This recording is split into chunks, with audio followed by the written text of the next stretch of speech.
সুপ্রিয় শিক্ষার্থী বন্ধুরা, সবাইকে জানাচ্ছি শুভ প্রণাম ও গীতাময় শুভেচ্ছা। আপনারা যারা আমাদের সাথে থেকে গীতা পাঠ প্রশিক্ষণ নিচ্ছেন তাদেরকে অনেক অনেক কৃতজ্ঞতা জ্ঞাপন করছি। পরমেশ্বর ভগবান শ্রীকৃষ্ণ যেন আপনাদের সহায় হন সেই প্রার্থনা করছি। আমরা আজকে যে বিষয়টা নিয়ে আলোচনা করব একদম গুরুত্বপূর্ণ একটি বিষয়, যেটি খুবই জানা দরকার, সবার জানা দরকার আমি মনে করি। আমরা প্রত্যেকে গীতা পাঠ করি, গীতা উচ্চারণ করি, কিন্তু আমরা অনেকেই জানি না গীতা পাঠ কীভাবে করতে হয়, বিশেষ করে সংস্কৃত উচ্চারণ কীভাবে করতে হয়। তো আজকে আমরা গীতা পাঠের উচ্চারণ নিয়ে কথা বলবো, অর্থাৎ গীতা পাঠের সংস্কৃত উচ্চারণ নিয়ে কথা বলবো। আশা করছি আপনারা পুরো ভিডিওটি একদম মনোযোগ সহকারে দেখবেন এবং আমাদের সাথে উচ্চারণ করার প্রয়াস করবেন।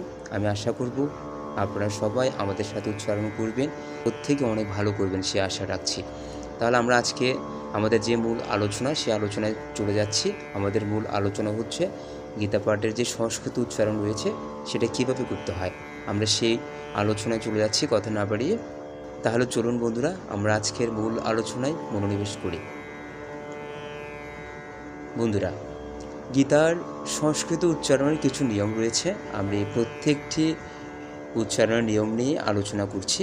প্রথমে আমরা যেই উচ্চারণটা নিয়ে আলোচনা করব সেটা হচ্ছে অন্তস্থ জ। বন্ধুরা, আমরা বাংলায় যে অন্তস্থ জ বলি সেটার সংস্কৃত উচ্চারণ হচ্ছে ইয়। আপনারা হয়তো অনেকেই জানেন, আর যারা জানেন না তারা আজকে জেনে নেন, সেটার উচ্চারণ হচ্ছে ইয়। তাহলে অন্তস্থ জয়ের উচ্চারণ হচ্ছে কি বন্ধুরা? ইয়। ঠিক আছে, যেটাকে আমরা রস্বই অন্তস্থীয় অথবা রস্বই স্বর বলতে পারি।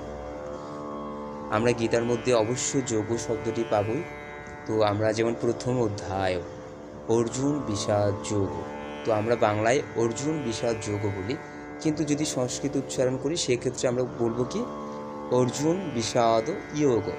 কারণ যেখানে অন্তস্থ জ রয়েছে, জর সাথে জর উচ্চারণে কি হয়ে গেছে? ইয়। এখন ইয়র সাথে যদি ঔকার যুক্ত হয় তাহলে ইয়োগ। ঠিক আছে, তাহলে আমরা কি বলবো? যোগকে বলবো আমরা ইয়োগ। আবার যথা, যথাকে আমরা উচ্চারণ করবো কি ইয়থা। ঠিক আছে, তাহলে এই বর্ণ সম্পর্কে আশা করছি আপনারা সুন্দর একটি ধারণা পেয়েছেন। এবার আমরা পরের আলোচনায় যাচ্ছি। পরের বর্ণ হচ্ছে অন্তস্থ ব, যেটাকে আমরা বলি অন্তস্থ ব, যেটার উচ্চারণ বাংলায় তেমন পাওয়া যায় না, কারণ আমরা বাংলায় এটার উচ্চারণ খুব কম করি। কারণ এই বর্ণটি আমাদের বাংলা বর্ণমালায় যে কোনো বর্ণের নিচে